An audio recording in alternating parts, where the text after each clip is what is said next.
कांग्रेस सांसद प्रियंका गांधी वाड्रा के पति और कारोबारी रॉबर्ट वाड्रा से आज लगातार तीसरे दिन ईडी की टीम पूछताछ कर रही है। लगातार तीसरे दिन कई घंटों की पूछताछ बीते 2 दिनों में हुई और आज फिर से ईडी के दफ्तर में घंटे भर से ज्यादा समय से रॉबर्ट वाड्रा से पूछताछ चल रही है। दिल्ली के ईडी ऑफिस में रॉबर्ट वाड्रा है और बीते 2 दिनों में ईडी की टीम 11.5 घंटे से ज्यादा समय से पूछताछ कर चुकी है और वाड्रा से पूछताछ गुरुग्राम के शिकोपुर जमीन सौदे से जुड़ी हुई चल रही है, जहां पर उन पर आरोप है कि जमीन लेते हैं, उस पर हाउसिंग प्रोजेक्ट को मंजूरी मिलती है और उसके दाम बढ़ जाते हैं। लगभग 700 गुना महंगे दाम पर उसको वो डीएलएफ को बेच देते हैं। तो 700% मुनाफा कमाने का मामला और वाड्रा ने जो जमीन सस्ते में खरीदी उसके लैंड यूज बदलने को लेकर भी सवाल सबसे महत्वपूर्ण है। इसी से संबंधित बीते 3 दिनों से ये इन्वेस्टिगेशन चल रही है। ईडी की टीम पूछताछ कर रही है और ऐसा नहीं कि इस मामले में राज्य सरकारों ने जांच नहीं करवाई। हरियाणा की तत्कालीन सरकार ने भी जांच करवाई, अलग अलग समय पर जांच हुई है, लेकिन ईडी इस मामले में इन्वेस्टिगेशन कर रही है। आपको सुनाते हैं क्या कुछ कहा गया आज पूछताछ से पहले। दिन बुलाएंगे, मैं सारे सवाल जितने भी सवाल थे उसके जवाब दे दिए हैं। यही चीज बात हो चुकी है पहले 2019 में, सारी यही सवाल पहले दे दी चुके हैं और कोई नई बात नहीं है। सर, आपने 23,000 पन्नों का जवाब दिया, अब क्या ईडी को अब क्या चाहिए? ये जो सरकार है उनका प्रचार करने का तरीका है, मिसयूज करने का तरीका है, दुरुपयोग हो रहा है।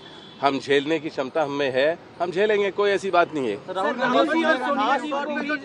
मुझे देर हो रही है और मैं बिल्कुल समय पे पहुंचना चाहता हूं, एक मौका नहीं देना उनको। पर मैं जिस तरीके का व्यक्ति हूं, मैं जितना प्रेशर डालोगे, परेशान करोगे, उतना मैं मजबूत होकर वापस आऊंगा और उभर के आऊंगा। और क्योंकि मेरे पास लोगों की शक्ति है, लोग मेरे साथ हैं, जुड़े हुए, एकजुट हैं, मैं लोगों की बात रखता हूँ।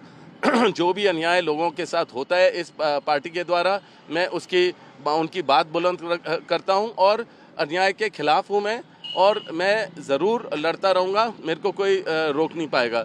ये जो ईडी का जो ये समन है, ये सारा 2019 में बात हो चुकी है।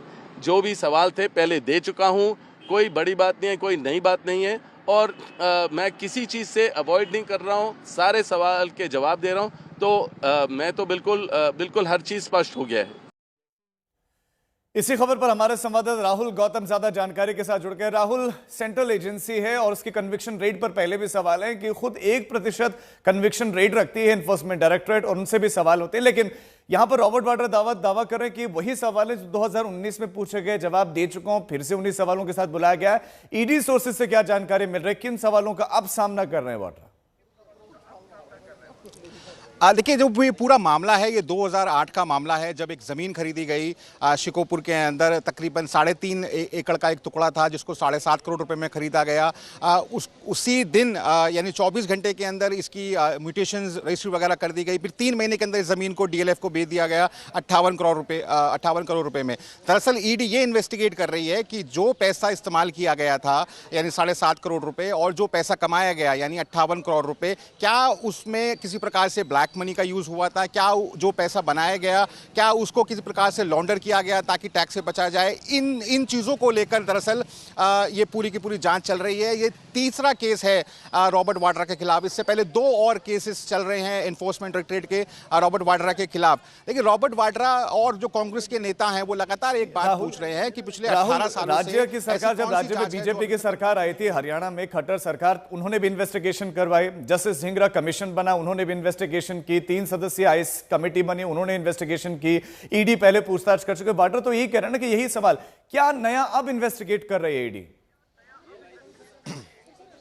देखिए, बिल्कुल रॉबर्ट वाड्रा भी यही पूछ रहे हैं कि 23,000 से ज़्यादा डॉक्यूमेंट्स मैं सबमिट करा चुका हूं। 2019 में मेरे से इससे पूछताछ हो चुकी है। खट्टर सरकार ने भी मेरे को क्लीन चिट दे दी है। इसके अलावा पिछले 2 दिन से 11.5 घंटे और आज 1 घंटा तमाम जो चीज़ें हैं वो ऑलरेडी पब्लिक डोमेन के अंदर हैं। मैं जो कागज़ उनको चाहिए वो कागज़ सरकारी महकमों में जमा है। सरकार अगर चाहे तो उन डॉक्यूमेंट्स को वहाँ से रिट्रीव कर सकती है। ऐसे में मात्र मेरे को परेशान किया जा रहा है, मेरे थ्रू गांधी परिवार को परेशान किया जा रहा है। तो कुल मिलाकर जो कांग्रेस पार्टी है वो ये कन्विंस्ड है और रॉबर्ट वाड्रा खुद उनका ये कहना है कि ध्यान भटकाने के लिए वो मेरा इस्तेमाल करते हैं। जब भी मैं सरकार के खिलाफ आवाज़ उठाता हूँ उसी समय पर ये नोटिस आ जाते हैं, समनिंग मीटिंग के लिए मेरे को बुलाया जाता है।